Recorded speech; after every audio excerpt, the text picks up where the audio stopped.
Hello students, now I'm discussing with you next part of surface area and volume. But we already discussed up to exercise 13.3 and this is your next part, that is frustum of a cone. And this part is very important because every year in your board exam or NTSC exam this part appears continuously. ठीक है बेटा. तो firstly we will trying to understand what is frustum. बेटा frustum देखो, आप ये shape देख रहे हो जो कोन की. तो अगर कोन को जब हम उसके बेस के पैरेलल कट करते हैं तो इस तरह की आपको शेप ऑब्टेन करने को मिलती है, इस तरह की shape. And this is your frustum of a cone. तो अगर बेटा हम ध्यान से देखें तो इस शेप में अगर ध्यान से देखें तो कर्व्ड सरफेस एरिया भी है. इसमें दो तरह के बेस है, एक अपर साइड है एक लोअर साइड है. तो अगर बात करें फ्रस्टम, तो फ्रस्टम जब भी हम डिस्कस करेंगे तो वहाँ पे बेटा हमारा दो रेडियस आएगा, that is R1 and R2. ठीक है. Vertical height that is capital H and slant height that is L. तो फ्रस्टम होता है बेटा, इस तरह की शेप आपको फ्रस्टम में मिलेगी. आप डेली लाइफ में बहुत तरह की शेप ऐसी देखते हैं. तो दिस इज योर फ्रस्टम. अब किचन में जाएंगे तो आपको बहुत सारे आपके जो बर्तन है वो इस तरह से देखने को मिलेंगे. गिलास है, कटोरी है, तो इस तरह के वेसल्स जब आप देखने को मिलेंगे आपको आपकी किचन में. तो this is your frustum and this part is very important. Every year in board exam one question from this part appears continuously. Okay. Now let's see what is the volume of A frustum. तो frustum का volume बेटा आपको बहुत ही important है, याद रखना है. ठीक है. हम डिराइव भी करेंगे volume of frustum. Okay. Now let's see what is volume of frustum. That is π/3 HR1 square plus R1 R2 plus R2 square. तो व्हाट इज R1 बेटा अपर साइड जो है इसका उसका रेडियस है, और lower side that is R2 उसका radius हो जाएगा. आप कंफ्यूज ना हो, R1 R2 जो आपकी इच्छा करे आप वो रेडियस यूज कर लें at a time. Okay. Now H इसकी वर्टिकल हाइट है बेटा. ठीक है. तो H is a height of frustum. R1 and R2 are the radius of the base and top of the frustum of a cone. Okay. Now let's see curved surface area of frustum of a cone. तो curved surface area होता है बेटा πR1 plus R2 into L.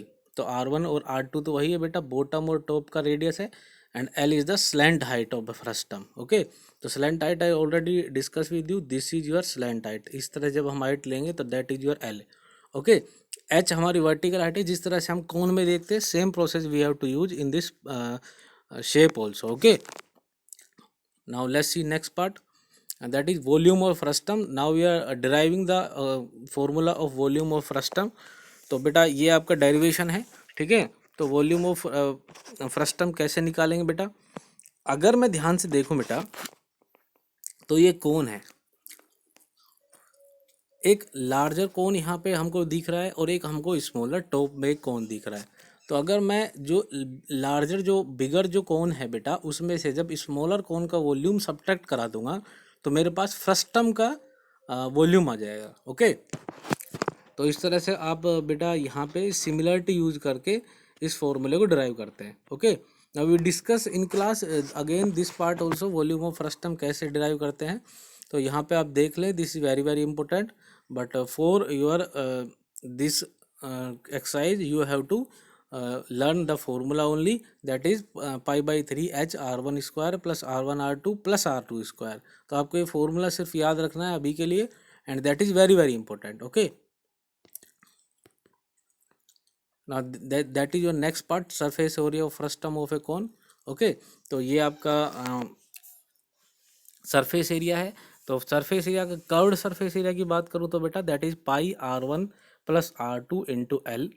अगर top का area की बात करूँ तो दैट इज πR2 स्क्वायर, और जो बॉटम है उसके एरिया की बात करूँ तो πR1 स्क्वायर. तो अगर टोटल सरफेस एरिया की बात करें तो that is curved surface area of frustum plus area of top plus area of bottom. तो इस तरह से आपके पास टोटल सरफेस एरिया जाएगा πR1 plus R2 into L plus πR1 square plus πR2 square. Okay. तो that is your next part question from this exercise. बेटा यहाँ पे एक रिलेशन बड़ा इंपॉर्टेंट है. जो यहाँ पे हमने दो रेडियस ली हैं, दैट इज R1 R2. एक इसकी जो वर्टिकल हाइट है दैट इज H, और एक इसकी जो लेटरल हाइट है उनके बीच जो रिलेशन है दैट इज़ वेरी इंपॉर्टेंट. तो ये रिलेशन भी आपको याद रखना है. एंड रिलेशन है L square is equals to H square plus R1 minus R2 का whole square. That is very very important, आपको याद रखना है, this is very very important. Okay, तो क्वेश्चन देखेंगे। A friction clutch is in the form of frustum of a cone, the diameter of the end being 8 centimetre and 10 centimetre and length 8 centimetre you have to given, that is slant height you have to given. Find its bearing surface and its volume. Okay, तो बेटा आपको इसका surface निकालना। Bearing surface जो है किसी भी clutch में जब हम देखते हैं तो वो उसका बेटा कर्ड सरफेस एरिया होता है, वहीं पे टच करती है। ओके, तो आपको इसका कर्ड सरफेस निकालना है और वॉल्यूम निकालना है। तो R1 देखेंगे, R1 है 5 सेंटीमीटर, R2 है हमारा 4 सेंटीमीटर। ओके, तो यहाँ से हमारा area of bearing surface of कौन आ जाएगा, पाई R1 plus R2 into L. तो जब इसको सोल्व करेंगे वैल्यू पुट करके तो ये आपका आएगा 226.08 centimetre square. Now height we have to given but we have to find out the volume. तो वॉल्यूम के लिए जब हम फॉर्मूला यूज करते हैं बेटा, तो वहाँ पे आपकी वर्टिकल हाइट यूज में आती है, तो वर्टिकल हाइट यूज में आती है, बट यहाँ पे हमको स्लैंट हाइट एल गिवन है, तो हम रिलेशन यूज करेंगे L square equals to H square plus R1 minus R2 का होल स्क्वायर। ओके, तो यहाँ से आप एच फाइंड आउट कर लेंगे, तो एच आपका आएगा 7.937। ओके, ना वॉल्यूम निकालेंगे, volume is pi by 3 H R1 square plus R1 R2 plus R2 square. तो यहाँ से आप सोल्व करेंगे तो यहाँ से आपका वॉल्यूम आ जाएगा 506.75 सेंटीमीटर क्यूब। ओके, तो this your volume of these friction clutch. Okay, now let's see next question. The perimeter of the end of a frustum of cone you have to given, that is 96 centimeter and 68 centimeter. If the height of a frustum be 20 centimeter, okay, यहाँ पे आपको बेटा vertical height given है। Okay, find its radius slant height, slant height पूछा है तो आपसे इसका मतलब वर्टिकल हाइट h गिवन है, and volume and total surface. Okay, pi की वैल्यू गिवन है 22/7। Now perimeter of its base and top you have to given, तो बेटा वहाँ से आप रेडियस निकाल लेंगे। पेरीमीटर क्या होता है बेटा, ऊपर बेस और टॉप है, सर्कल है, तो सर्कल का जो पेरीमीटर होता है that is pi R 2πr, that is circumference of the circle. तो यहाँ से R1 निकालेंगे आप यूज़ करके, पेरीमीटर आपको गिवन है 96, तो R1 आपका आएगा यहाँ से 15.27 सेंटीमीटर।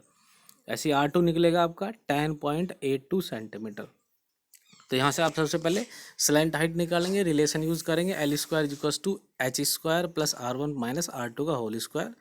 तो एल की वैल्यू पुट कर देंगे 20 और R1 की वैल्यू पुट करेंगे और R2 की वैल्यू पुट करेंगे, तो यहाँ से आपका स्लैंट हाइट आ जाएगा L 20.49 centimetre. Okay, now again we have to find out here volume and its total surface area. तो firstly we will find out curved surface area। तो curved surface area का formula होता है बेटा पाई R1 plus R2 into L. तो यहाँ से आप R1 R2 और L की वैल्यू पुट करके कर्व्ड सरफेस एरिया निकालेंगे, तो ये आएगा आपका 1680.12 centimetre square. Okay, now surface और opposite face of frustum, opposite face मतलब टॉप और बॉटम का बेटा, तो pi R1 square plus pi R2 square, तो वहाँ से आप इनका टॉप और बॉटम का जब सरफेस एरिया निकाल के ऐड करेंगे तो वो आएगा 1100.75 सेंटीमीटर स्क्वायर। तो total surface area, lateral surface area plus surface area of opposite sides, तो यहाँ ऐड करेंगे तो ये आएगा आपका 2780.87 सेंटीमीटर स्क्वायर।